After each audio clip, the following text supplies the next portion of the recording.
దావీదు రాసిన కీర్తనలు 21. యెహోవా రాజు నీ బలమును బట్టి సంతోషించుచున్నాడు, నీ రక్షణను బట్టి అతడు ఎంతో హర్షించుచున్నాడు.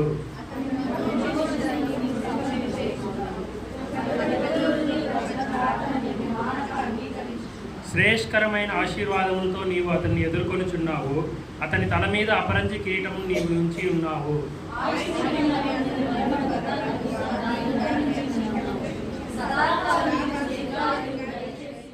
అన్ని నామముల కన్నా పైనామం గల దేవా యేసయ్యా, నీ ఘనమైన పాదములకి వందనాలు స్తోత్రములు చెల్లిస్తున్నాం ప్రభువా. గత వారమంతా నీ రెక్కల చాటున మమ్మల్ని అందరినీ కూడా భద్రపరిచి కాచి కాపాడి ప్రభువా, నేటి వరకు మమ్మల్ని సజీవ లెక్కలో ఉంచిన విధానాన్ని బట్టి నీ కృతజ్ఞతాస్తుతులు చెల్లిస్తున్నాం ప్రభువా. నీ పరిశుద్ధ దినాన్ని ఆచరించటకు, సన్మానించటకు మాకిచ్చిన యోగ్యతను బట్టి, ధన్యతను బట్టి నీకు లెక్కించలేని కృతజ్ఞతాస్తుతులు చెల్లిస్తున్నాం ప్రభువా. ఇక్కడికి వచ్చిన దేవుని పిల్లలందరికీ దేవుని యొక్క అనాది సంకల్పం చెప్తున్నారు. పిలబడినటువంటి మనలందరినీ కూడా దేవుడు ఎంతగా ప్రేమించి వాళ్ళందరినీ కూడా సత్యంలో ఉంచి ఈ రీతిగా మరి ఆదివారం జరుగుతున్న మనం ఆయన సన్నిధి ప్రత్యక్ష అనుభవించడానికి దేవుడు మనకు సహాయం చేశారు. అందుని బట్టి స్తోత్రం చెల్లిస్తున్నాము. ఇతరులు దేవుడు చక్కగా పాటలతో స్తుతి ఆరాధనతో మహిమపరిచారు. మరి ఇప్పుడు దేవుడు మనతో మాట్లాడేటువంటి సమయంలో మనకు వచ్చేసాము కనుక చాలా జాగ్రత్తగా దేవుని యొక్క వాక్యాన్ని మనం విందాం. హల్లెలూయా. ఇంకొంచెం హల్లెలూయా, ఇంకొంచెం హల్లెలూయా. దేవుని పిల్లలైనటువంటి మన అందరి జీవితాల్లో కూడా మన ప్రయాణం అనేటువంటిది ఎవరితోనో ఎవరితో సాగుతూ ఉండేది. కుటుంబ వ్యవస్థలో భార్య భర్తతో, భర్త భార్యతో, పిల్లలు తల్లిదండ్రులతో మంచిది ఈ విధంగా ప్రయాణం అనేటువంటిది కొనసాగుతుంది. కానీ ఈ రోజున మనం తెలుసుకోవాల్సిన, ధ్యానం చేసుకోబోతున్నటువంటి అంశం ఈ ప్రయాణము ఎవరితో ఉంది అనేటువంటి విషయాన్ని మనం ధ్యానం చేసుకోబోతున్నాం. ఆ మాటను బట్టి దేవుడు మనల్ని మాట్లాడగాక పరిశుద్ధ గ్రంథం నుండి రూతు గ్రంథము 1వ అధ్యాయం 18వ వచనాన్ని ఒకసారి చదువుతున్నాం. రూతు గ్రంథము 1వ అధ్యాయము 18వ వచనం.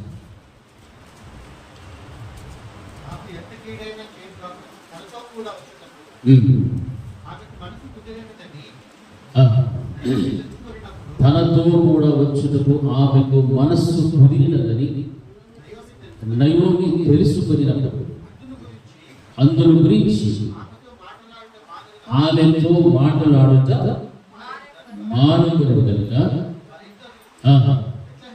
వారిద్దరూ బెత్లెహేమునకు వచ్చు వరకు ప్రయాణము చేసేది. హల్లెలూయా, హల్లెలూయా. ఇక్కడ వాక్య భాగంలో మనం గమనిస్తున్నప్పుడు రూతును గురించి మనం ధ్యానం చేస్తే ఆమె తన యొక్క అత్తైనటువంటి నయోమితో కలిసి ప్రయాణం చేయడానికి తన మనస్సును కుదుర్చుకున్నట్టుగా వాక్యంలో మనం గమనిస్తూ ఉంటాం.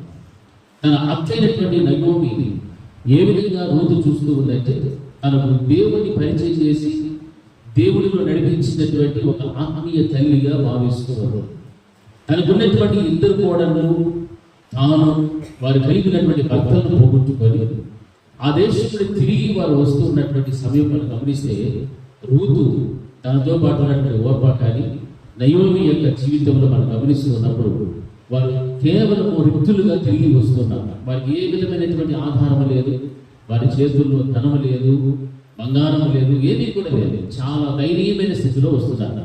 అయితే అత్తైనటువంటి నయోమి చెప్పినటువంటి మాటలు ఏమిటంటే, మీరు నన్ను విడిచిపెట్టి వెళ్ళిపోవడం, మీ జీవితాలు మీరు చూసుకోండి, సుఖపడండి, సంతోషంగా ఉండండి అన్న ఉద్దేశంతో ఆమె మాట్లాడినప్పటికీ కూడా ఓర్వ అయితే తన అత్తైన నయోమిని ముద్దు పెట్టుకొని వెళ్ళిపోయారు. అయితే రూతు మాత్రం ఏం చేసేదంటే అత్తను విడిచిపెట్టలేదు. ఎందుకునంటే ఆమె దేవుని పరిచయం చేశారు. సజీవుడైనటువంటి దేవుని పరిచయం చేసేది కాబట్టి నీ దేవుడే నా దేవుడు, నీ జనమే నా జనము అనేటువంటి ఒక మంచి విశ్వాసంతో కూడినటువంటి నమ్మకం కలిగినటువంటి స్థితిని అక్కడ కనిపించుకుంటూ ఆమె ప్రయాణము ఎవరితో చేస్తూ ఉందంటే అత్తైనటువంటి నయోమితో ప్రయాణాన్ని కుదుర్చుకున్నట్టుగా తన మనస్సును కుదిరినదని నయోమి తెలుసుకున్నప్పుడు ఆ విషయమును గూర్చి ఆమె మాట్లాడటం మానేసి ఉన్నది. వారిద్దరూ కలిసి బెత్లెహేము వరకు కూడా ప్రయాణం చేసినట్టుగా వాక్యంలో వారు గమనిస్తున్నారు. అంటే ఒక ఆత్మీయ తల్లిగా భావించినటువంటి అత్తతో ప్రయాణం చేయడానికి ఎవరు ఇష్టపడుతున్నారు? రూతు ఇష్టపడుతూ ఉంది. అంటే ఈ రోజున క్రైస్తవ జీవితంలో నీ ప్రయాణం ఎవరితో ఉన్నది అనేటువంటి విషయాన్ని మనం వస్తే, నీ యొక్క ఆత్మీయ తల్లిదండ్రులతో, దైవ సేవకులతో నీ ప్రయాణం అనేటువంటిది కొనసాగితే అది చాలా చాలా శ్రేష్టమైనటువంటిది. ఆమె అనుకుని ఉండొచ్చు, ఆమె ఏమైంది, ఆమె యొక్క అత్త అయినటువంటి నయోమి దగ్గర ఏమైనటువంటిది లేవు. అసలు ఆమె ప్రయాణం చేయడానికి ఎంత మాత్రము కూడా ప్రయోజనకరం కానటువంటి విధంగానే కనిపిస్తుంది. మనం ఏ విధంగా ఆలోచించినప్పటికీ కూడా రూతు నయోమిని వెంబడించడానికి ఏదైనా ఉపయోగం ఉందా? ఏదైనా లాభకరమైనటువంటి స్థితి ఉన్నదా? ఏమీ లేదు. భర్తను పోగొట్టుకుంది, ఉన్నదంతా పోగొట్టుకున్నది. లేదు, తను విడిచిపెట్టి వచ్చినటువంటి దేశంలో ఏమైనా ఇల్లు, పంటలు, భూములు ఏమైనా అక్కడ పడుతున్నాయంటే ఏమీ లేదు. బెత్లెహేములో పంటలు పడుతున్నాయి, కానీ వీరికంటూ ఒక సెంటు భూమి కూడా అక్కడ లేనటువంటి దైవమైన పరిస్థితులు ఉంది. అయినా ఆమె ఏం చేస్తుంది? ఎవరైనా వెంబడిస్తుందంటే ఆత్మీయ తల్లిగా భావించినటువంటి తన అత్తైనటువంటి నయోమితోనే తన ప్రయాణాన్ని కుదుర్చుకునేటువంటి మనస్సు కలిగినటువంటి స్త్రీ ఎవరంటే రూతు. హల్లెలూయా, హల్లెలూయా. అంటే అది దేన్ని చూస్తుందంటే భౌతిక సంబంధమైన, శారీరక సంబంధమైన, లోక సంబంధమైనటువంటి ఆశలు, ఆ యొక్క విషయాలన్నిటిని కూడా పూర్తిగా విసర్జించారు. ఎవరైతే ఆమె దేవునిలో నడిపించగలిగారో, ఏ ఆత్మీయతను తనకు కలిగించారో ఆ దేవుడు నిజమైన దేవుడు. ఆ దేవుడి ద్వారా ఆత్మీయంగా బలపడగలుగుతాము. ఆ దేవుడి ద్వారా ఉన్నతమైనటువంటి స్థాయిని సంపాదించుకోగలుగుతాము అన్నటువంటి ఒకే ఒక ఉద్దేశం కలిగి ఉంది. కాబట్టి అత్తైనటువంటి నయోమితో ఆమె ప్రయాణం చేయడానికి, ఆమెతో కూడా వచ్చుటకు ఆమె మనస్సు కుదుర్చుకొని ప్రయాణాన్ని కొనసాగిస్తూ ఉన్నట్టుగా వాక్య భాగంలో మనం గమనిస్తున్నాం. హల్లెలూయా, హల్లెలూయా. అంటే ఆత్మ సంబంధమైనటువంటి వ్యక్తితో అడుగులు వేయడానికి, దైవికముగా పెంచినటువంటి ఆత్మీయ తల్లిదండ్రులతో అడుగులు ముందుకు వేయడానికి రూతు ఇష్టపడింది తప్ప వేరొక విధంగా తన తోడి కోడలలాగా అత్తను విడిచిపెట్టి ముద్దు పెట్టి వెళ్ళిపోయినట్టుగా మనకు అనిపించడం లేదు. హల్లెలూయా, హల్లెలూయా, హల్లెలూయా. అంటే తన తీర్మానం ఎలా ఉందంటే చక్కని తీర్మానం చేసుకోవాలి. అంటే ఆత్మ సంబంధమైనటువంటి వాటిని గురించినటువంటి చింత తప్ప లోక సంబంధమైన దీవెన, ఆశీర్వాదము కావాలి అన్నటువంటి ఆ స్థితినే భర్తలు కోల్పోయాలి. వృద్ధాప్యంలోకి వచ్చేసరి తన అత్తగారు ఏమీ లేనటువంటి వ్యక్తురాలని తనను వెంబడిస్తూ ఉందంటే నిజంగా ఏమైనా అందులో అర్థం ఉందంటే మనం ఆలోచన చేస్తే ఏమీ లేదు. అయినా తనను మాత్రము విడిచిపెట్టలే. ఆమె అంటుంది, నన్ను విడిచిపెట్టి వెళ్ళిపోతే నీతో కూడా రావద్దని అన్న మాట మాత్రం నీవు నన్ను అనవచ్చు. నిన్ను నన్ను ఏదైనా వేరు చేయాలని ఉంటే మరణము తప్ప వేరొకటి ఏది కూడా మన ఇద్దరిని కూడా వేరు పరచకూడదు అన్నటువంటి ఒక మంచి తీర్మానం. అంటే దేవుని విషయంలో భయము, భక్తి కలిగినటువంటి ఆ జీవితాన్ని పోగొట్టుకోకుండా ఉండాలని తన తపన.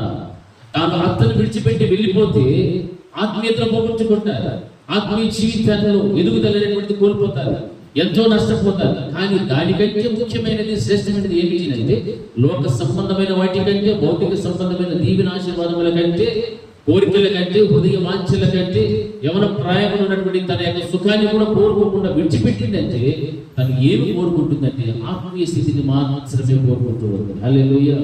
తన ఆత్మీయ జీవితం గురించి ఆలోచించింది. కాబట్టి ఎవరి వెంట వస్తుంది? వృద్ధాప్యములో ఉండిన, తన చేతిలో చిల్లి గవ్వ లేకపోయినా వచ్చేసింది. హల్లెలూయా. నయోమి ఏం చెప్పలేదు. అక్కడ పెట్టేటువంటి గోధుమ గింజలు ఒక్కటి నోట్లో వేసుకుంటే చాలా రుచిగా ఉంటాయి, చాలా సువాసన వస్తాయి, అట్లేమన్నా పిలిపించుకున్నది తనకు తానుగా వచ్చాయి. హల్లెలూయా, హల్లెలూయా. అంటే ఆత్మీయ తల్లిదండ్రులను, దైవ సేవకులను వెంబడించే విషయంలో విశ్వాసి దేనిని చూడాలి అంటే ఆత్మీయ ఎదుగుదలను చూడాలి. ఆత్మీయ ఎదుగుదల వస్తుంది నా సేవకునితో నేను వెంబడిస్తే, నా సేవకుడు నేను అనుసరించి నడిస్తే, దేవుడు తన ద్వారా మాట్లాడే మాటలను వింటే, గైకొంటే, దాని ప్రకారంగా జీవిస్తే ఆత్మీయ దీవెనలు, ఆశీర్వాదాలు నాకు వస్తాయి అనేటువంటి ఆలోచన విశ్వాసం ఉండాలి. కానీ ఏమో నా సేవకుడి దగ్గరికి పోతే డబ్బులు వస్తాయేమో, రోగాలు పోతాయేమో, అది వస్తుందేమో, ఇది వస్తుందేమో, ఇవి కాదు. విశ్వాసం ఉండాల్సినటువంటి విషయాలు, ఆలోచన ఈ విధమైనటువంటి ఉండకూడదు. ఇవన్నీ కూడా శరీర సంబంధమైనటువంటివే. ఇవన్నీ ప్రతి మనిషికి వస్తాయి. శోధనలు వస్తాయి, కష్టాలు వస్తాయి, బాధలు వస్తాయి, ఇబ్బందులు వస్తాయి. అయినా వాటిని ప్రక్కన పెట్టి మన ఆత్మ సంబంధమైనటువంటి ఎదుగుదల కొరకు మన ప్రయాణం ఎవరితో ఉంటే బాగుంటుంది, మన ప్రయాణం ఎవరితో ముందుకు కొనసాగితే బాగుంటుంది, ఎవరితో మన ప్రయాణం గుర్తే పరలోక రాజ్యాన్ని సంపాదించుకోగలుగుతాము అనేటువంటి ఆలోచన ప్రతి విశ్వాసికి కూడా ఉండాలి. హల్లెలూయా, హల్లెలూయా. ఎందుకంటే చాలా మంది డబ్బున్నోళ్ళని వెంబడిస్తూ ఉంటారు, లేకపోతే టెక్నిక్ ఉన్నోళ్ళని వెంబడిస్తూ ఉంటారు, లేకపోతే ధనవంతుల్ని వెంబడిస్తూ ఉంటారు. దానివల్ల ఏమి ప్రయోజనం లేదు.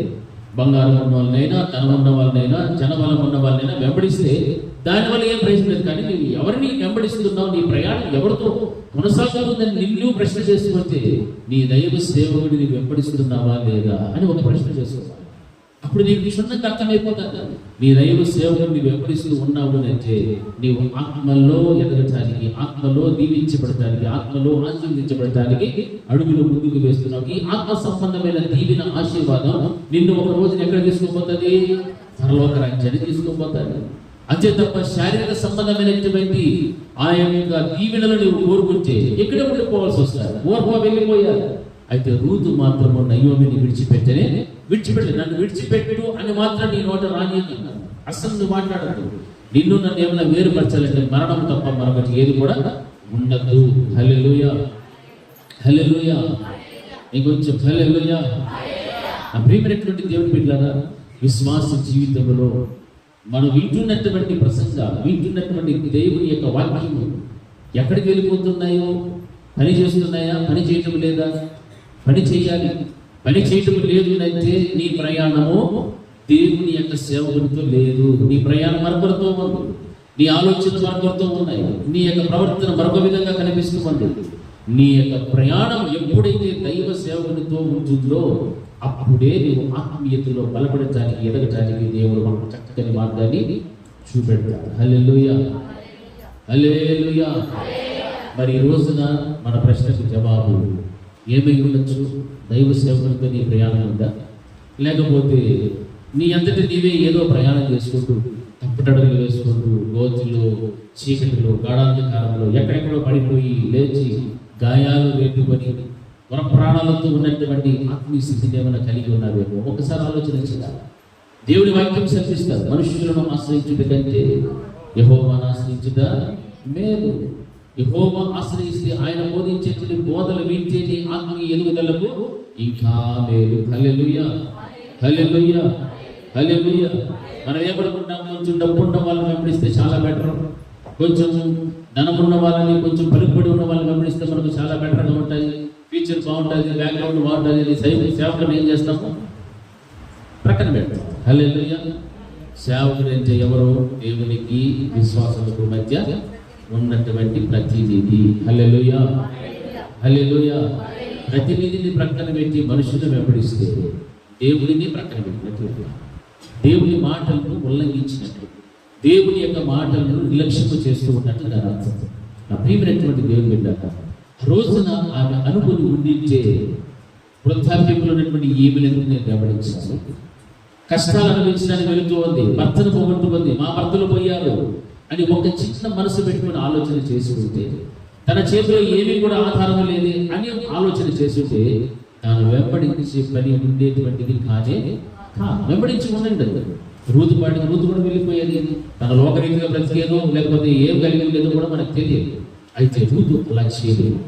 తన అత్తైనటువంటి నయోమిని ఆత్మీయ తల్లిగా భావించుకున్నది కాబట్టి, నన్ను నా దేవుళ్ళకి నడిపించిన సజీవుడైన నిజ దేవుడైన లోక రక్షకుడు యేసుక్రీస్తు ప్రభుల వారు నడిపించినటువంటి ఆమెను మాత్రం నేను విడిచిపెట్టే ప్రసక్తే లేదు. హల్లెలూయా, హల్లెలూయా.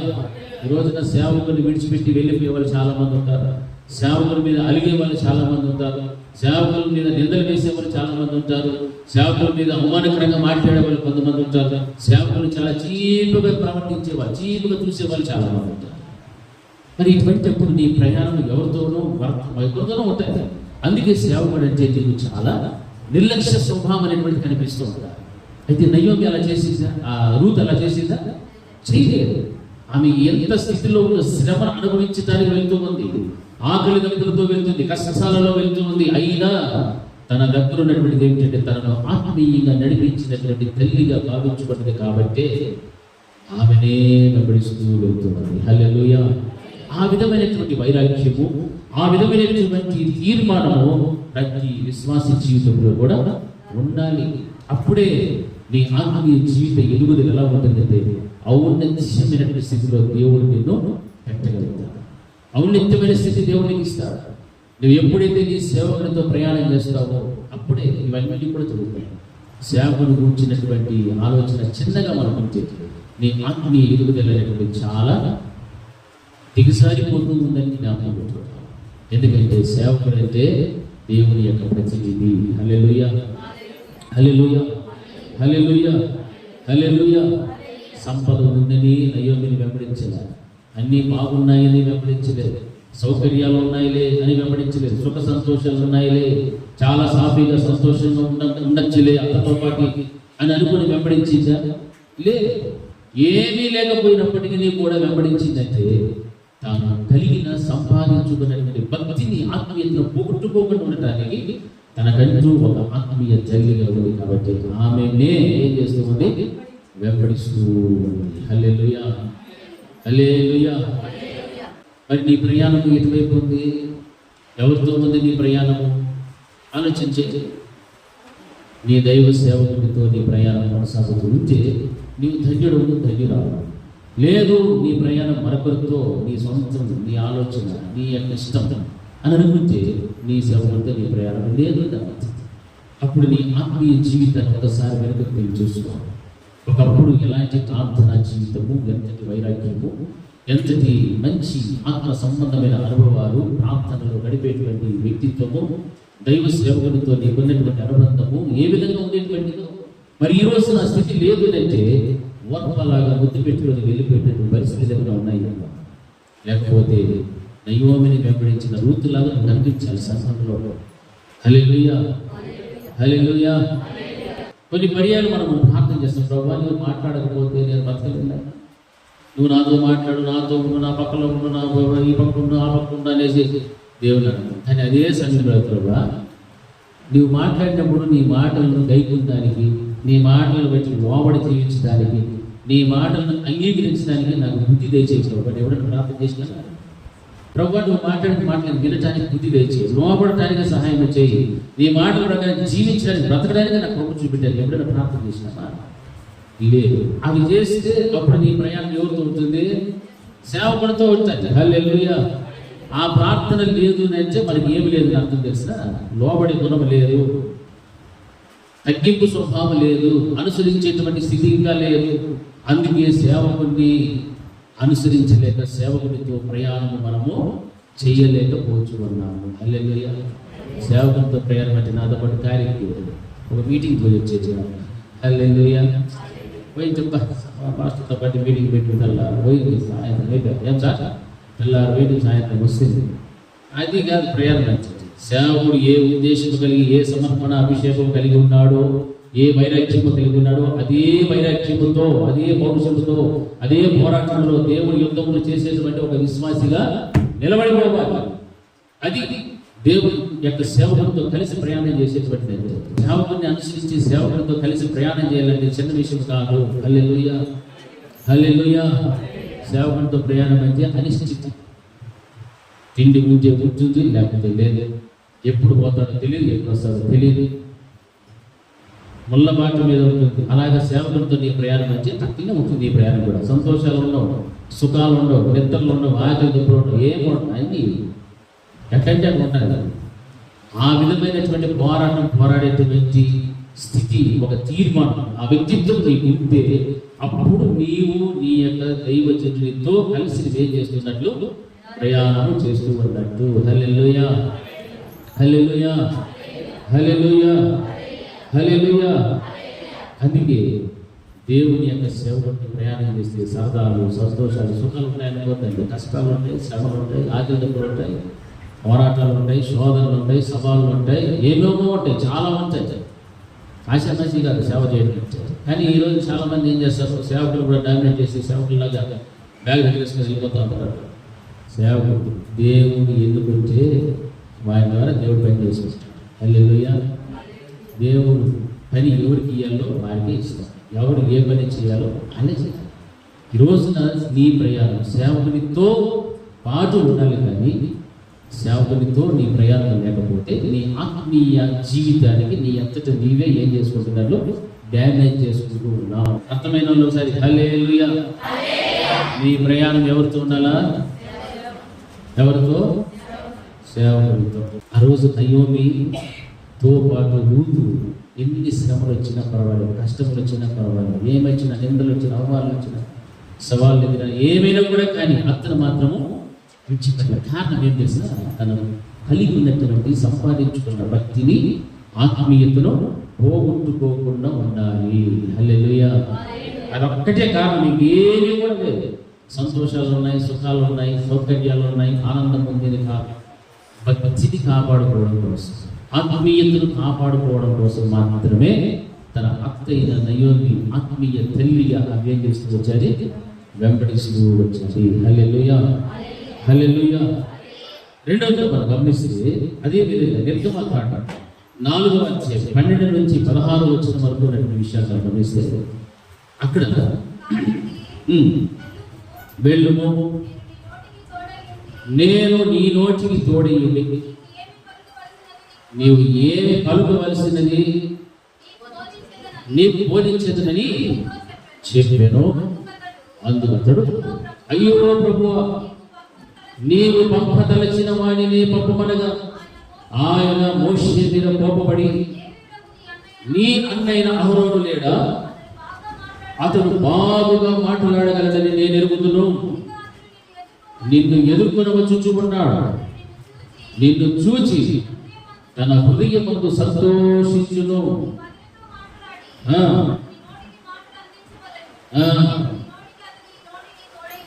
తోడే ఉండి అతడే నీకు బదులు జనులతో మాట్లాడను, అతడే నీకు నోరుగా ఉండను, నీవు అతనికి దేవుడుగా ఉండవు. హల్లెలూయా. హల్లెలూయా. చేతి బాగా గట్టి చెప్పండి, హల్లెలూయా. ఇక్కడ మనం గమనిస్తూ ఉన్నప్పుడు అదొక అద్భుతమైనటువంటి మహిమాయుక్తమైనటువంటి ప్రయాణం. ఇజ్రాయేలీలు ఐగుప్తు నుండి కనాను నడిపించేటువంటి ఆ ప్రయాణాన్ని గురించి మాట్లాడుతున్నారు. అనేక సంవత్సరముల నుండి సుదీర్ఘమైనటువంటి ఆ యొక్క నిరీక్షణ ఫలితం ఇజ్రాయేల్ ప్రజలందరూ కూడా 400 సంవత్సరాలు ఎదురు చూస్తున్నారు. మోషే 40 సంవత్సరం నుంచి ఎదురు చూస్తున్నటువంటి ఆ యొక్క స్థితిని మనం గమనిస్తూ, ఆ సందర్భాన్ని గమనిస్తూ ఉన్నప్పుడు మోషే యొక్క పరిస్థితి ఎలా ఉందంటే, గొర్రెలు కాపుకుంటున్నారు. గొర్రెలు కాసేటువంటిది మోషేకి ఏమైనా ఇష్టమా? ఆయన జీవిత లక్ష్యమా? లేకపోతే అందులో ఏమైనా ప్రవశం అయిపోతున్నాడంటే లేదు, ప్రార్థన చేస్తున్నాడు దేవునికి. దేవుడు మోషేతో చెప్పాడు ఈ విషయాలన్నీ కూడా మాట్లాడుతున్నాడు, ప్రార్థన చేస్తున్నాడు. ప్రార్థన చేస్తున్నప్పుడు ఒక విచిత్రమైనటువంటి పరిస్థితుల్లో ఆయన మీద హత్య నేరము మోపబడినటువంటి పరిస్థితులు వచ్చినప్పుడు దేవుడు అతన్ని సంరక్షించి కాపాడి ఒక ఇంటి పని చేసి పెళ్లి చేసి అన్నీ చేసిన తర్వాత ఒక పనిని అప్పగించి, ప్రభువా నాకు ఇంత స్థితిని నీవు ఇచ్చావు, అయితే మరలా ఈ యొక్క ఇజ్రాయెల్ ప్రజలను కూడా నడిపించి దానికి నన్ను విమోచకుడుగా చేస్తానన్నావే అని దేవుని యొక్క కనిపెట్టుకొని ప్రార్థన చేస్తున్నప్పుడు ఒక రోజు వచ్చారు. ఆ రోజున దేవుడు చెప్తున్న మాటలు మోషేతో మాట్లాడుతున్నాడు, నా ప్రజలని ఇజ్రాయెల్ అందరినీ కూడా ఇప్పుడు వెళ్ళి తీసుకున్నా, విమోచకుడుగా నేను పంపిస్తున్నాను, వెళ్ళు అని అంటున్నప్పుడు అప్పుడు మోషే అన్నాడు, ఇవన్నీ కూడా నా జీవితంలో నీవు ఎన్ని మేలు చేసావు, ఇదన్నీ కూడా నీ యొక్క సంకల్పమే, కానీ ఇది ముఖ్యం కాదు. కానీ నేను వెళ్ళేటువంటి ఆ పరిస్థితి ఎటువంటిదో తెలుసా? ఇజ్రాయెల్ ప్రజలందరినీ కూడా తెలుసుకోవాలి. కాబట్టి నేను మాట్లాడడానికి నాకు ధైర్యమో సహా, నేను లంచువాడు, నేను మాట్లాడలేదు, పర్వతోనే మాట్లాడను, ఇజ్రాయెల్ కూడా నేను మాట్లాడను, నువ్వు ఎవరినైనా పంపాలనుకున్నావు వారినే పంపునట్టున్నాడు. అప్పుడు యెహోవా దేవుడు మోషేతో కోపపడి అంటున్నాడు, నేను నిన్నే పంపుతున్నాను, నిన్నే నేను పంపుతాను, నీ నోటికి నోరుగా ఉండటానికి, నీకు తోడు ఉండటానికి నీ అన్నయ్యటువంటి అహరోనును నేను పంపుతూ ఉన్నాను. అతడు నీవు ఏదైతే నీ నోటి నుంచి అతని నోటికి అందిస్తావో దానిని అతడు ప్రజలతో మాట్లాడతాడు, ఫరోతో మాట్లాడతాడు. కనుక నీవు ఖచ్చితంగా నేను అప్పగించినటువంటి పని నీవు చెయ్యవలసినదే. హల్లెలూయా. ప్రభువా ఇవన్నీ కూడా మంచిదే, కానీ నీతో నీ పక్షంగా పోరాడాలంటే కొంచెం భయమేనయ్యా. హల్లెలూయా. కొంచెము భయమే. నత్తి వేరే ఉంది, మాట్లాడాలి, ప్రజలతో మాట్లాడాలి, మరో చక్రవర్తితో మాట్లాడాలి, ఇన్ని పరిస్థితులు ఉన్నాయి అని భయపడుతున్నప్పుడు ఆయన దేవుడు మోషేతో మాట్లాడిన మాటలన్నీ కూడా మనకి ఇక్కడ చదువుకుంటున్నాడు. ఇదిగో నీ అన్న మిథ్యాను అరణ్యంలో నుండి వస్తున్నాడు, ఎదుర్కోవడానికి వస్తున్నాడు. చూడు, అతనికి నీవు ఏమైపోతావు తెలుసా? దేవుడమైపోతావు. హల్లెలూయా, హల్లెలూయా, హల్లెలూయా. మోషే అన్నకు మోషే ఏమవుతున్నాడు అంటున్నాడు? దేవుడైతే. చూడు ఎంత గొప్ప దేవుని యొక్క కృప. చూడండి, తమ్ముడైనటువంటి మోషే అన్నకు ఏమగా పిలువబడతాడు? దేవుడుగా. ఆ యొక్క అన్నైనటువంటి వాడు మోషకి ఏమగా మార్చబడిపోతాడు? ప్రవక్తగా మార్చబడుతున్నాడు. ఇతని నోట నుండి అతని నోటికి ఏమనిపిస్తే అది అతడు చెప్పాలి. ఇశ్రాయేలు ప్రజలతోనైనా ఫరో చక్రవర్తితో అయినా మాట్లాడాలి. అంటే ఇక్కడ అహరోను గురించి మనం ఆలోచన చేస్తున్నప్పుడు తన తమ్ముడైనటువంటి మోషే ఏది చెబితే అది చేయాలి, ఏది అప్పగిస్తే అదే చేయాలి. అప్పుడు ఎదుర్కోవడానికి వస్తున్నటువంటి అహరోను చూచాడు, చెప్పాడు విషయం అంతా కూడా చెప్పిన తర్వాత దేవుడు నాకు ఈ విధంగా మాట్లాడాడు, నేను ఈ విధంగా చెప్పాను, అయితే నీ అన్నైనటువంటి అహరోను నీ నోటికి నోరుగా ఉంటాడు, నీవు వెళ్ళి నా ప్రజలను విమోచించున్నాను, నా ప్రజలు రక్షించు అనేటువంటి మాటలు చెబుతున్నప్పుడు నిజంగా అహరోను ఏమాత్రం కూడా అడ్డు చెప్పాడా? నేను అన్నని, నీవు నాకు తమ్ముడు, నేను చెప్పిన నువ్వు వినాలి అనేటువంటి ఏమైనా చూపించాడా? ఏం లేదు. సరే అంతే, ఒకే మాట. అంటే దైవ సేవకునితో దైవజనులతో కలిసి ప్రయాణము చేసేటువంటి వ్యక్తికి ఉండాల్సిన మొట్టమొదటి లక్ష్యం ఏంటంటే తగ్గింపు స్వభావం, విధేయత, ఆ నమ్మకం, దేవుడి మాటలు బట్టి నమ్మకం, విశ్వాసం ఉండాలి. దేవునితో, దేవుని పనిని, దేవుని యొక్క సేవకునితో కలిసి ప్రయాణం చేయాలి అంటే దాన్ని ఒప్పుకోవాలి, దాన్ని అనుసరించాలి, ఆ సేవకుని వెంబడించాల్సింది. అంతే, మారు మాట మాట్లాడలేదు. హల్లెలూయా, హల్లెలూయా, హల్లెలూయా. మరి నా పక్షముగా ఇశ్రాయేలుతో మాట్లాడమని చెప్పినప్పుడు మోషే కూడా భయపడ్డాడు, కానీ అహరోనును దేవుడుగా పెట్టాడు. అంటే దేవుని యొక్క సేవకులతో కలిసి ప్రయాణం చేస్తే ఒక మంచి ఉన్నతమైనటువంటి ఆత్మీయ ఎదుగుదలను, ఆశీర్వాదాన్ని ప్రతి ఒక్కరూ కూడా పొందుకుంటారు, ఖచ్చితంగా పొందుకుంటారు, దేవుడు ఇచ్చేస్తారు. అయితే ఇక్కడ జరిగిన విషయం ఏంటంటే ఈ రోజుల్లో సేవకుడితో కలిసి ప్రయాణం చేయడం ప్రక్కన పెడితే సేవకుడు కనిపిస్తే చాలా మందికి ఎలా ఉంటుంది? సంతోషం ఉంటుంది ఆ హృదయంలో. వచ్చిందా?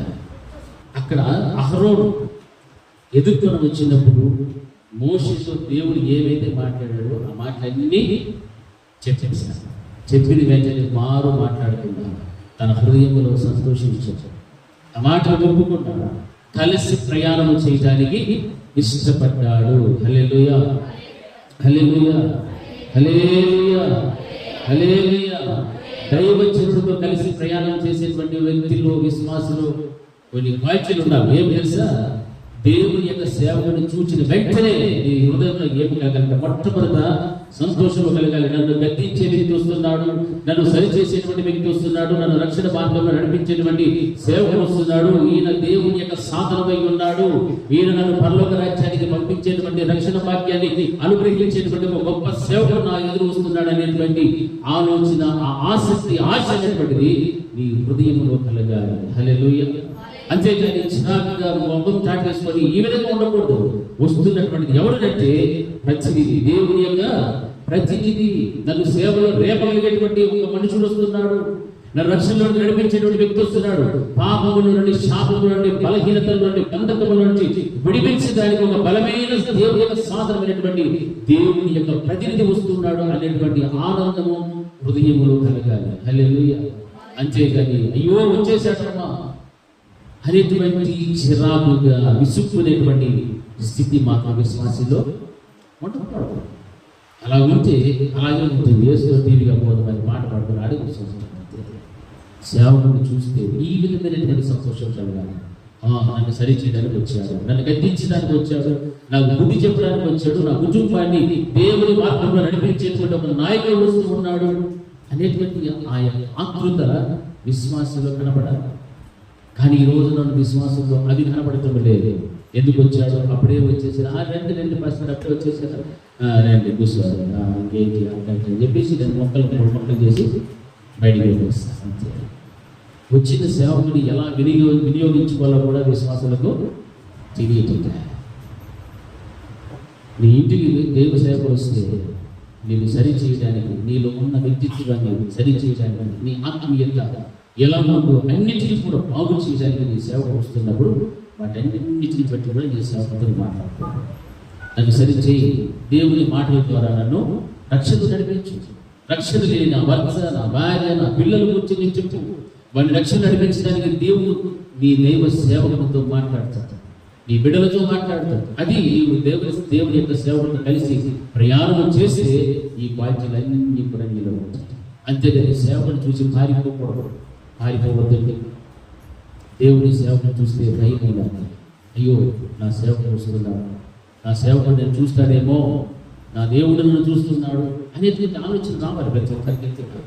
మరి లేదు. అహరోనును మోషే ఎదుర్కొన్నప్పుడు అహరోను సంతోషిస్తూ వస్తున్నాడు. అయ్యో నన్ను సరిచేసేవాడు, దేవుని యొక్క వ్యక్తిత్వం చేయడానికి, దేవునితో పోరాడటానికి, ఆ దేవుని ప్రజలకు నిమిత్తం పోరాడటానికి, ఆ యొక్క ఫరో చక్రవర్తితో కానీ ఇశ్రాయేలు ప్రజలు నడిపించే విషయంలో నేను కూడా నా సేవకులతో కలిసి ప్రయాణం చేయడానికి ఎంతగానో సంతోషాన్ని వ్యక్తపరుస్తున్నాను. మీకు వారు మాట్లాడటం లేదు, చక్కగా మోషేతో పాటు వెళ్ళినారు. హల్లెలూయా. అంటే అహరోనులో ఏం కనిపిస్తుందంటే ఎంత చక్కగా ఆయన హృదయంలో సంతోషం కానీ, మోషేకు కలిగిన దర్శనముతో ఏకీభవించడం కానీ, లోబడేటువంటి తరం కానీ మనం గమనిస్తూ ఉంటున్నాం. ఈ రోజున క్రైస్తవ విశ్వాస జీవితంలో ఇవి ఉండాలి. హల్లెలూయా. ఇంకా ఏముంది అహరోను అంటే లోబడేతనం కనిపిస్తుంది. 40 సంవత్సరాలు మోషే ఏం చెప్తే అదే చెప్పాడు. ఎక్కువ ఛాన్స్ కూడా ఇవ్వలేదు మోషే గారు. ఎప్పుడో ఒకసారి అప్పుడప్పుడు ఇచ్చాడు ఛాన్స్. అంతే. ఆ సమయం వరకు కూడా నేను అన్నని, నువ్వు తమ్ముడివి, నేను చెప్పినట్లు విను అని ఎప్పుడైనా మాట్లాడలేదు. ఎందుకంటే దేవుని యొక్క ఆజ్ఞ మోషే ఏమైనా తన నోటికి అందిస్తేనే మాట్లాడాలి తప్ప మాట్లాడదు. ఏదైనా అప్పగిస్తేనే చెయ్యాలి తప్ప లేకపోతే చెయ్యకూడదు. అంటే తనలో ఉన్నటువంటి ఆ దేవుని యొక్క దర్శనాన్ని కలిగి జీవించడం కానీ, విధేయత కానీ, లోబడేతనం కానీ ఓపికతో ఉన్నాడు. తమ్ముడైనప్పటికీ కూడా ఈయన ఎవరు అంటే దేవుడు మాత్రం చెప్పాడు, ఆయన నీకు ఏమై ఉన్నాడు? ప్రభువై ఉన్నాడు. ఆయన నీకు దేవుడుగా ఉన్నాడు. మోషే నీకు దేవుడు అని చెప్పాడు. అహరోనుతో మాట్లాడుతున్నాడు.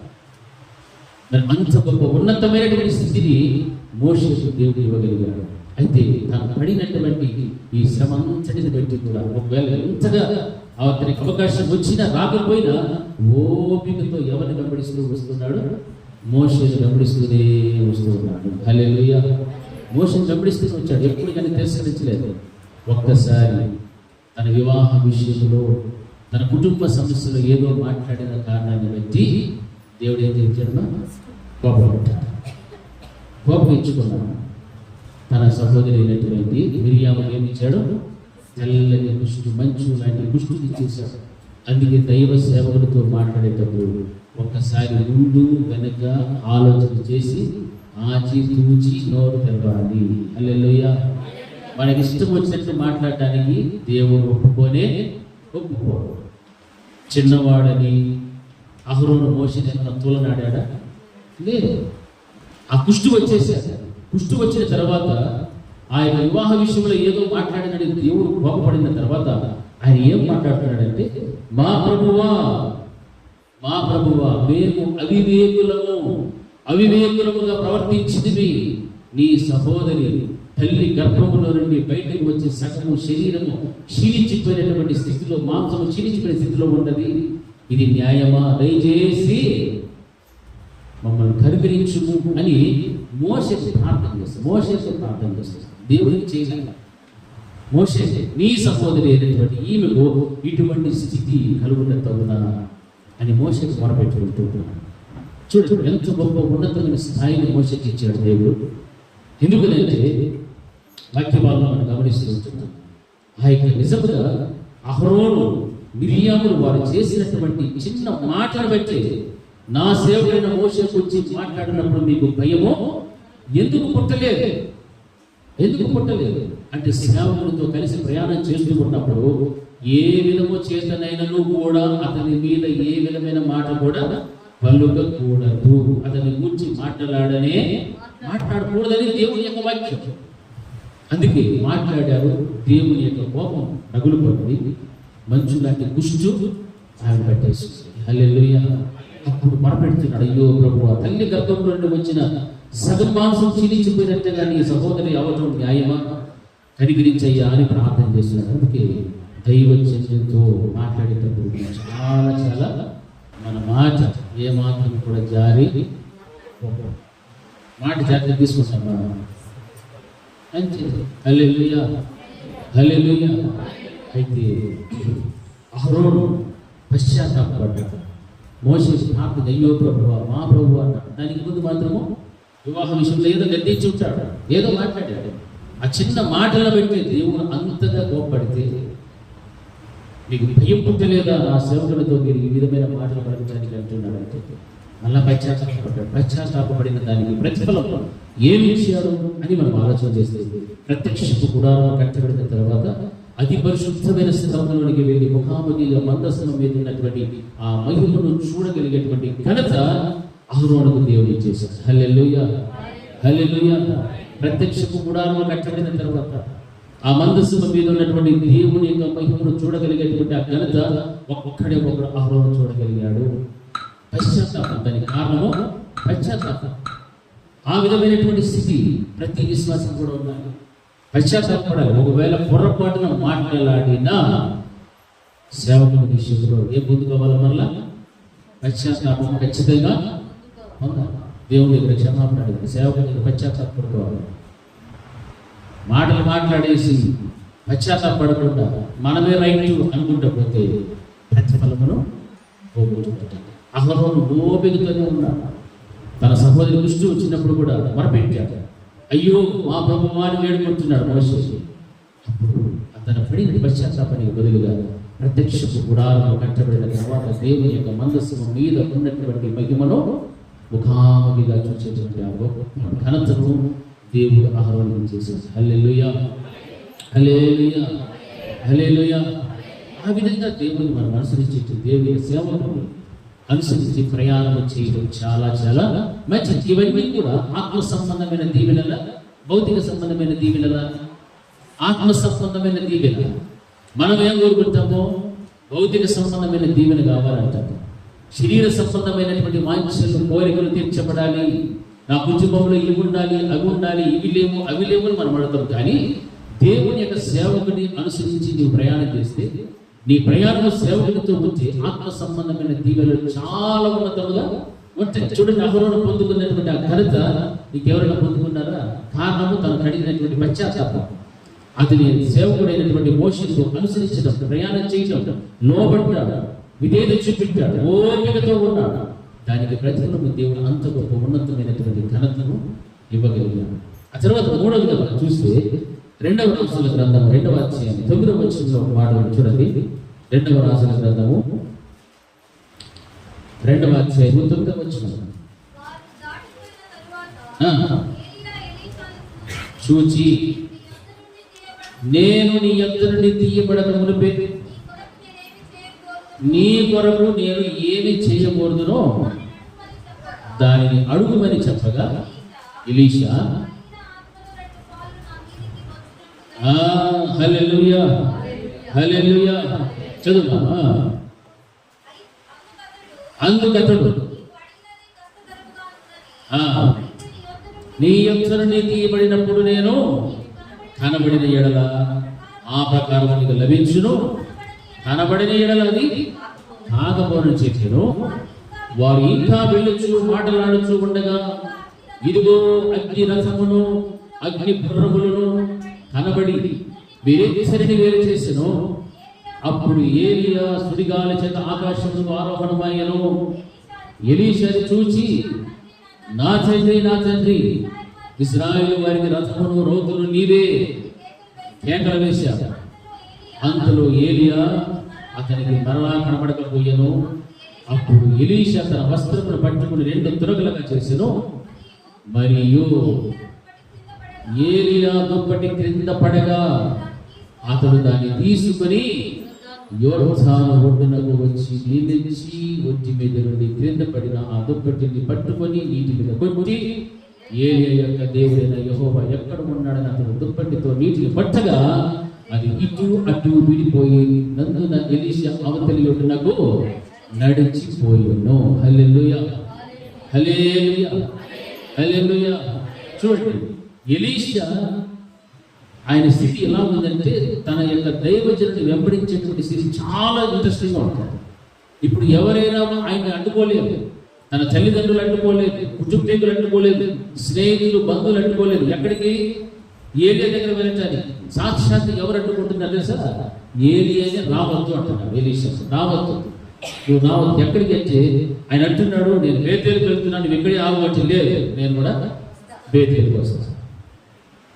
ఒప్పుకోలేదు. మరలా అన్నాడు, నేను ఎరుకోకు వెళ్తున్నాను, రావద్దు, ఇక్కడే ఆగిపో బేతేలు అంటే. లేదు, నేను కూడా ఎరుకోకు వస్తాను. హల్లెలూయా. సరే పోని, ఎరుకో వరకు వచ్చాడు. నేను యోర్దాను ఎదుగుతున్నానైనా దాటిపోవాలా, నువ్వు రావద్దు, ఈడే ఉండు. లేదు, నేను కూడా యోర్దానికి వస్తాను.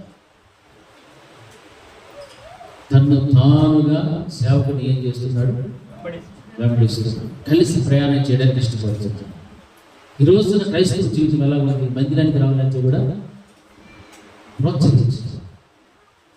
రాజాతి రాజా, వీరాతి వీర, సూరాతి సూర, కమాన్ కమాన్ కమాన్ కమాన్ అంటే కానీ మనం దేవుని దగ్గరికి రావడము చాలా కష్టం. ఎలీషా చేసేదా? సేవకునితో కలిసి ప్రయాణం చేసేటువంటి మనస్సు ఉంటే అతను వద్దన్నా కానీ అతను ఎక్కడికి వెళితే అక్కడికి వెళ్తాడు. సిద్ధపడిపోయాడు. ఎరుపుగా వెళ్తాను, అక్కడ చెప్తున్న మాటలు చూడండి. నేను బేతేలుకు వెళ్తాను, నేను బేతేలుకు వస్తాను, ఎరుకోకపోతాను, ఎరుకోకు వస్తాను, యోర్దానికి వస్తాను అని చెప్పాడు. నీకు ఏం కావాలి కోరు అంటే, నాకేం కావాలంటున్నాడు? రెండింతల ఆత్మ. హల్లెలూయా, హల్లెలూయా. 2 పాళ్ళు ఆత్మలో నా మీదికి వచ్చినట్లుగా దయచేయమని. అతనిలో ఉన్నటువంటి అభిషేకం, అతనిలో ఉన్న ఆత్మాభిషేకం నాకు రావ, 2 నాకు దయచేసాను. నువ్వు ఈ ఏడగనవు. హల్లెలూయా.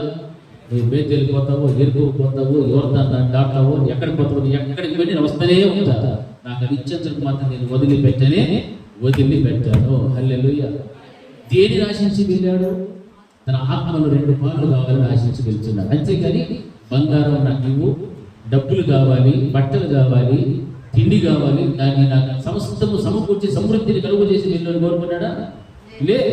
అది ఏ అనుభవాన్ని కోరుకుంటున్నాడంటే ఆత్మీయ, ఆత్మ ఎదుగుదల, ఆత్మ సంబంధమైనటువంటి ఆశీర్వాదాన్ని కోరుకొని వెంబడిస్తున్నాడు తప్ప వేరొక భౌతిక సంబంధమైన ఆశీర్వాదాన్ని ఎప్పటికీ కూడా కోరుకోలేదు.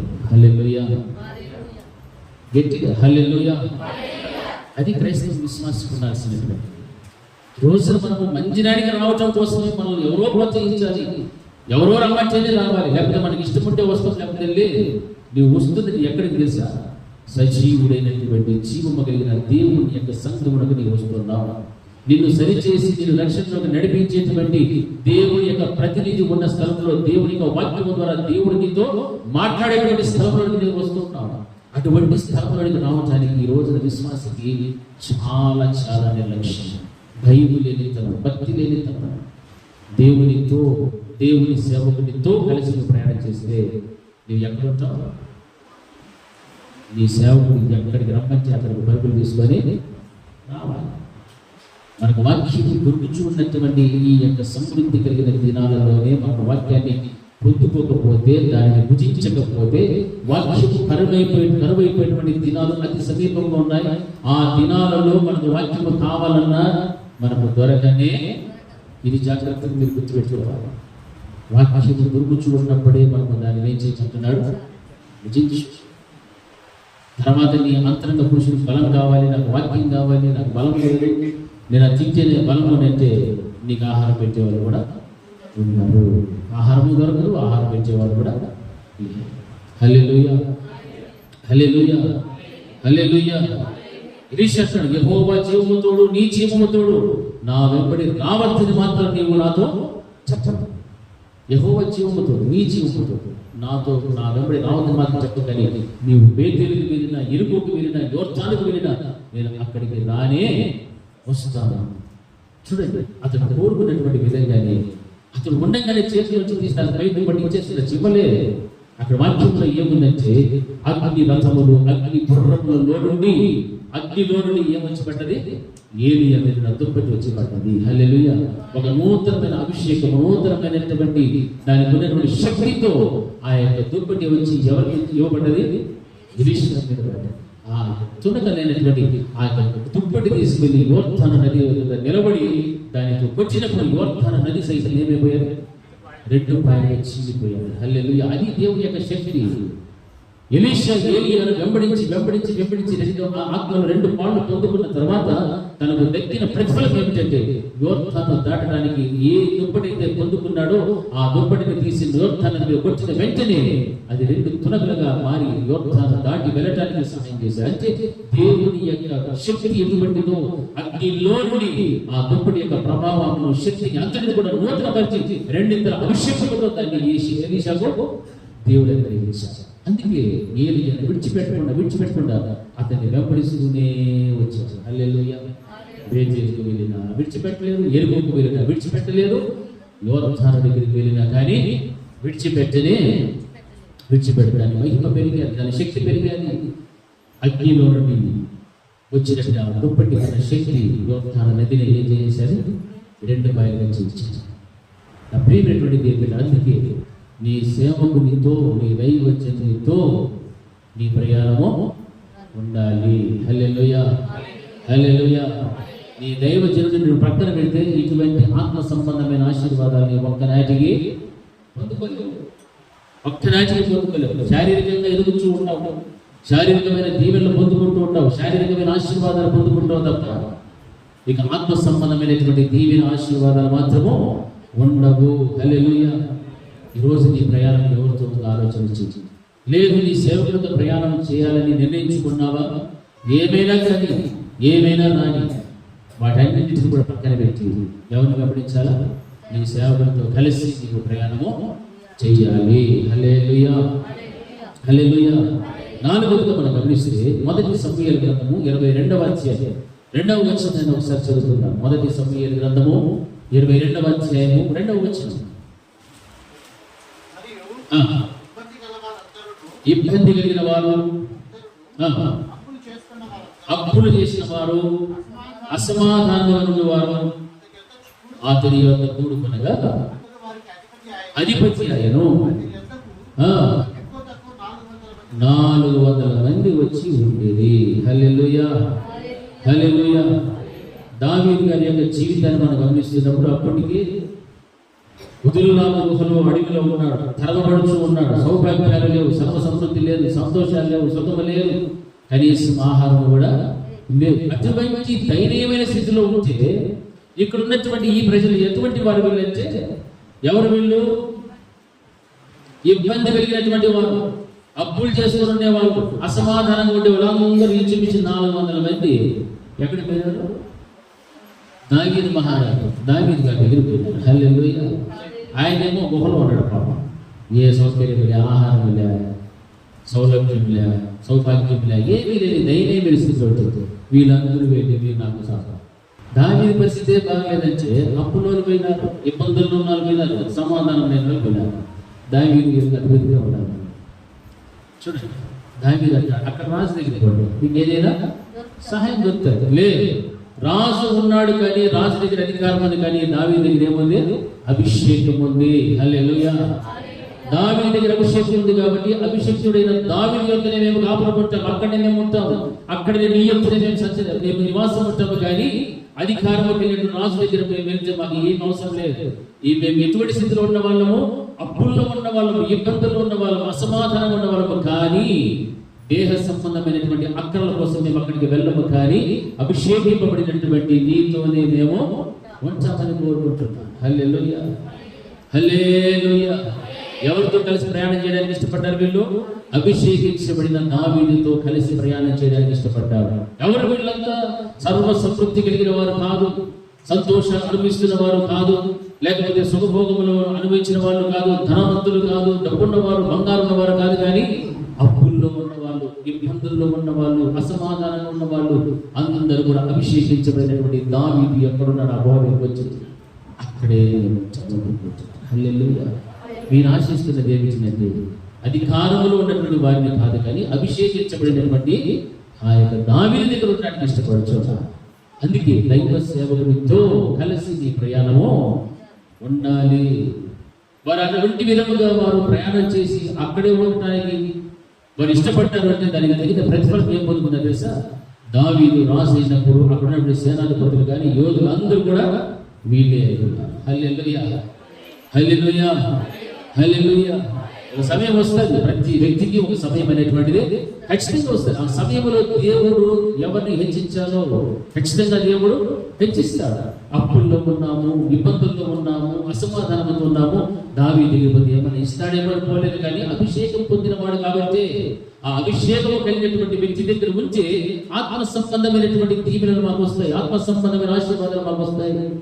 రాసిన తర్వాత వారికి భౌతికంగా కూడా దేవుడు ఆశ్రయించాడు. యోధులుగా, సేనాధిపతులుగా అందరూ కూడా వీళ్ళే ఇబ్బందుల్లో ఉన్న వాళ్ళు, అప్పుల్లో ఉన్న వాళ్ళు, అసమాధానం ఉన్న వాళ్ళు అందరినీ కూడా అక్కడ దేవుడు అక్కడ కనపరిచారు. రోజున నీ సేవకుడితో నీవు ప్రయాణం చేస్తే నీ వ్యక్తిగత కుటుంబ వ్యవస్థలో ఏ స్థితిలో ఉండినప్పటికీ కూడా అభిషేకించబడినటువంటి నీ దైవ జనుడితో కలిసి నీవు ప్రయాణం చేస్తే అది నీ ఆత్మీయ జీవితంలో చాలా చాలా ఉపయోగకరము, చాలా ప్రయోజనకరము, చాలా దీవెనకరము, ఆశీర్వాదకరము. ఇది నువ్వు జ్ఞాపకం పెట్టుకోవాలి. ఇది నువ్వు జీవితాంతము కూడా నీవు గుర్తుంచుకోవాల్సిన విషయం. అంటే నీ సేవకుని పట్ల నీవు ఎలా ప్రవర్తించాలో, ఎలా కలిసి ప్రయాణం చేయాలో నువ్వు నేర్చుకోవాల్సినటువంటి పాఠం ఈ రోజు. అందుకే నా ప్రియమైన దగ్గర అభిషేకించబడినటువంటి దావీదుకే వారు ప్రాధాన్యత ఇస్తున్నారు, కానీ అధికారంలో ఉన్నటువంటి రాజుకు మాత్రం ప్రాధాన్యత ఇవ్వలేదు. హల్లెలూయా.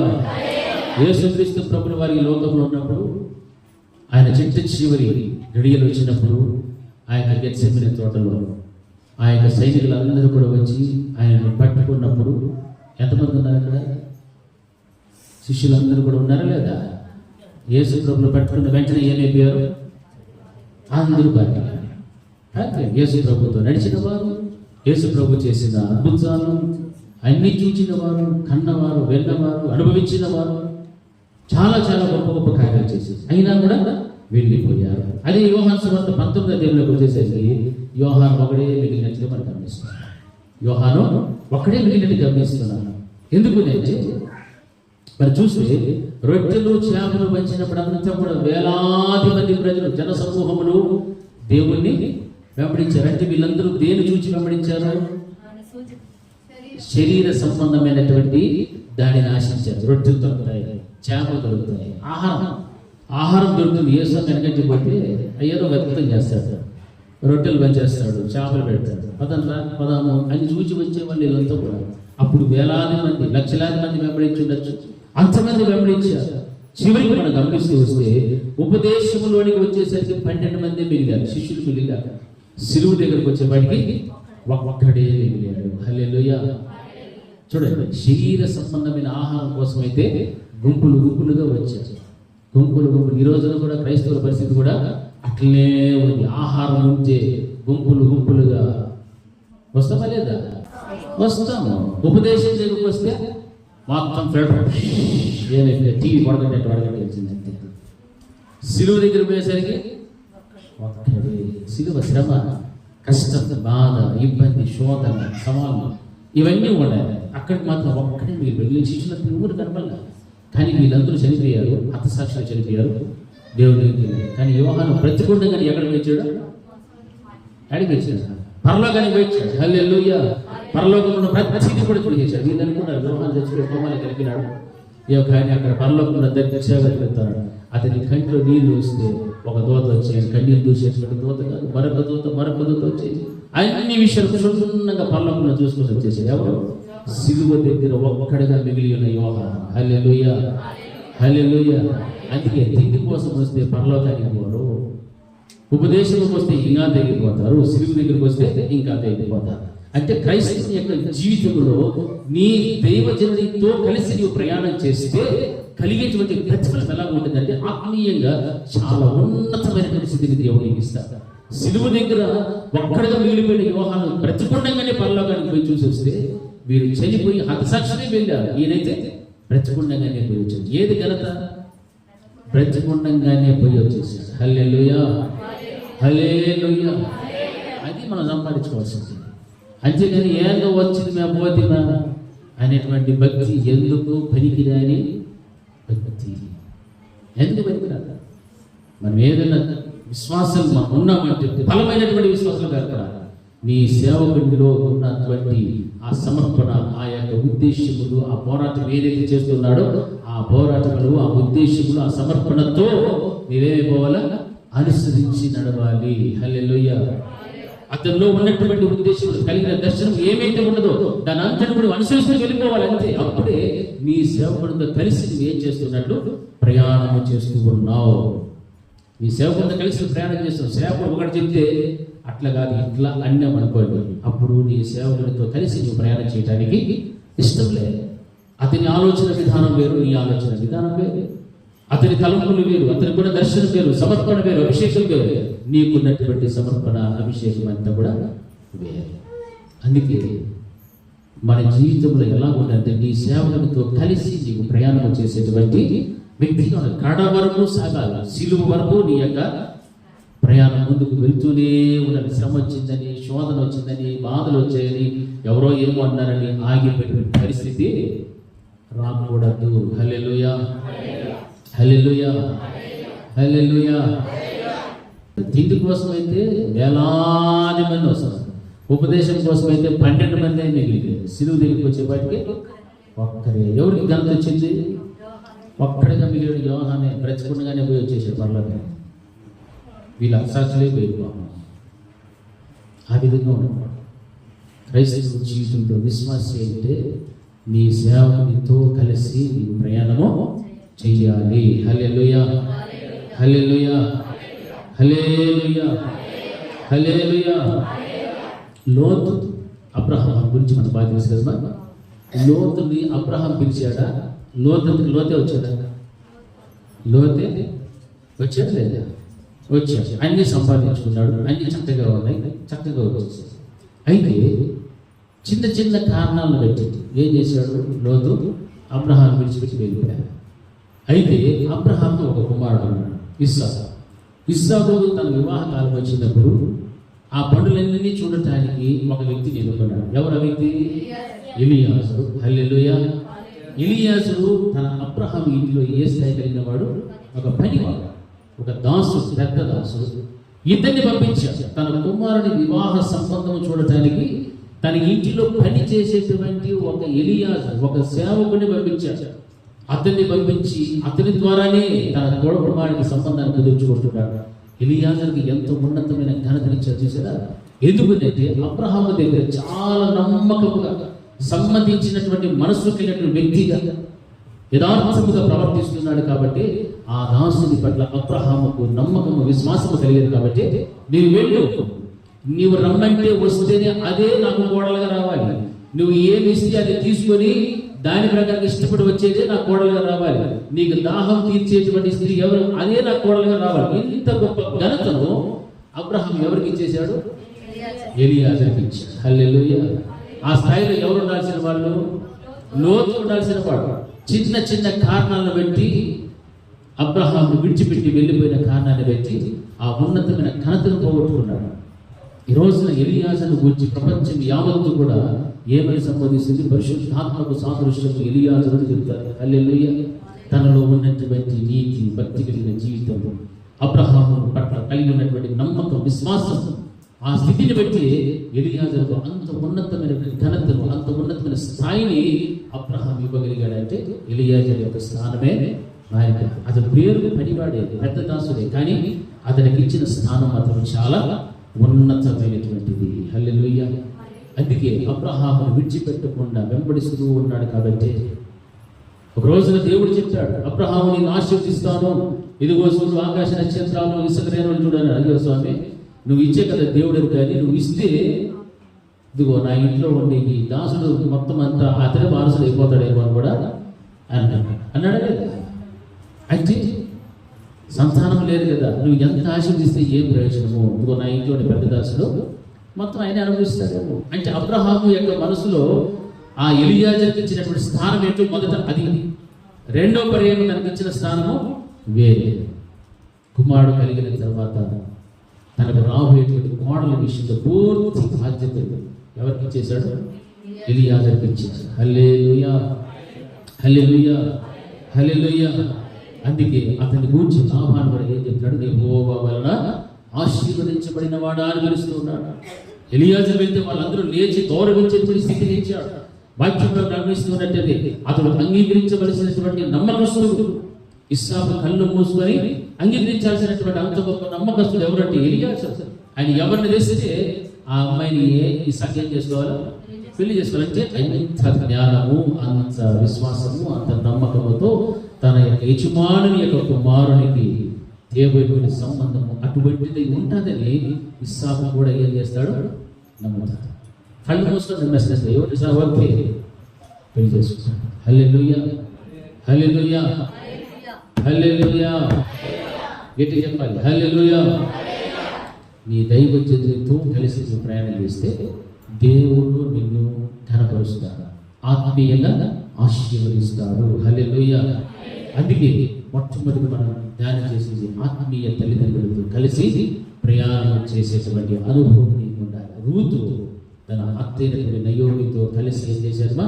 ప్రయాణం చేసేది. రెండవది అహరోను దైవజనుడైన మోషేతో కలిసి ప్రయాణం చేశాడు. ఓపికతో, లోబడి, సహనముతో ప్రయాణం చేశాడు. ఫలితము ప్రత్యక్షము గుడారం కట్టబడిన తరువాత దేవుని యొక్క మందసము మీద మహిమను ముఖాముఖిగా చూచేటువంటి ఆ ఉన్నతమైన ఘనతను సంపాదించుకున్నాడు. మూడవది ఎలీషా ఏలియా యొక్క ఆత్మలు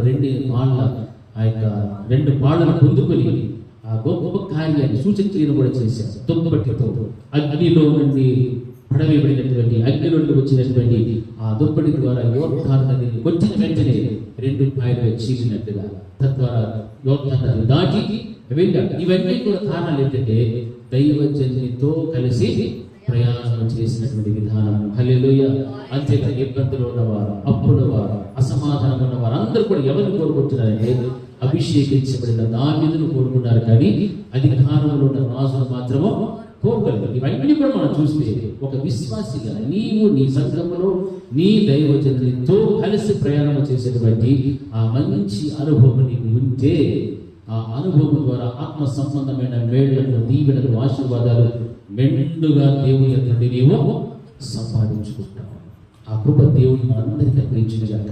ప్రార్థన చేసుకున్నాం. మీ శాశ్వతమైన ప్రేమను బట్టి మీకు స్తోత్రం.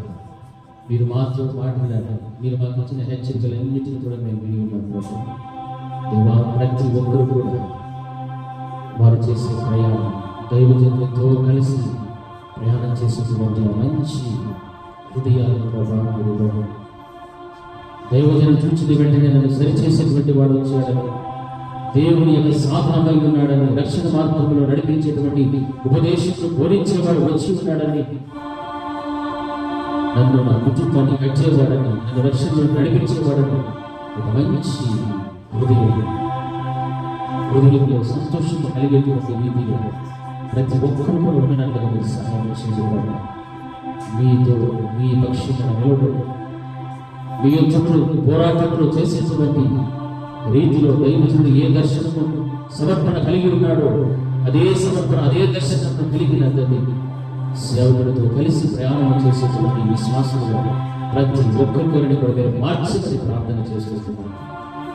ఈ చివరి దినములలో తండ్రి, నేడు రేపు మీరు ఆకలి ఎవరికి తెలియదు. అటువంటి భయంకరమైనటువంటి దినములలో ఉంటున్నారు. ఇంక నామమాత్రపు క్రైస్తవులుగా జీవించుకుంటూ భయం లేని, భక్తి లేని క్రైస్తవులుగా బతకకుండా నీ యొక్క నిజమైనటువంటి విశ్వాసం కలిగి, భయం కలిగి, భక్తి కలిగి, నీతి యథార్థతలు కలిగినటువంటి విశ్వాసంగా సేవకులతో కలిసి ప్రయాణం చేసేటువంటి బలమైనటువంటి విశ్వాసంగా ప్రతిదానికి మీరు చూపించమని ప్రార్థిస్తున్నాను. నీ కృపలో బిడ్డలందరినీ కూడా మీరు జ్ఞాపకం ఉంచుకోమని యేసు నామములో ప్రార్థిస్తున్నాము తండ్రి.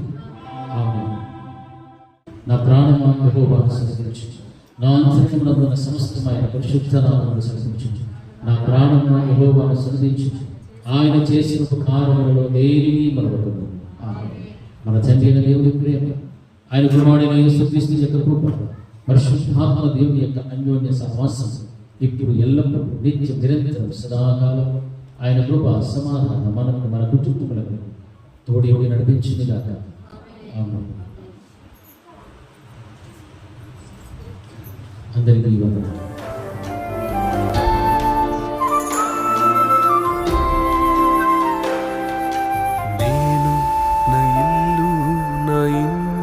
వారందరూ మానక స్తుతించెదము. నేను నా ఇల్లు నా ఇంటి వారందరూ మానక స్తుతించెదము. నన్ను పిండము వలె కాచావు స్తోత్రం, నే చెదరక మోసావు స్తోత్రం. నన్ను పిండము వలె కాచావు స్తోత్రం, నీ చెదరక మోసావు స్తోత్రం. ఎబినేజరు ఎబినేజరు ఇంతవరకు మోసితివే. ఎబినేజరు ఎబినేజరు నా తలంపు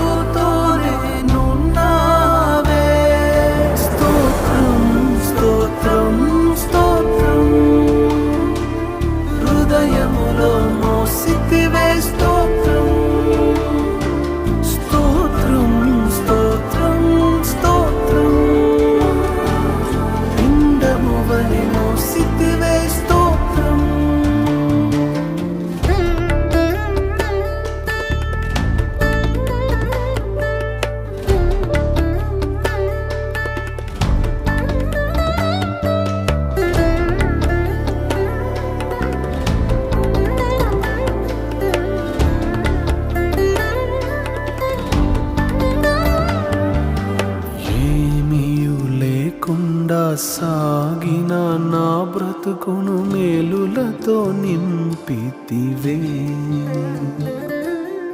ఏమీ లేకుండా సాగిన నా బ్రతుకును మేలులతో నింపితివే. ఎట్టి కీడైనా తలంచని మీరు ఏ తండ్రైనా మీలాగలేరు. ఎటి కీడైన తలంచని మీరు ఏ తండ్రైన మీరు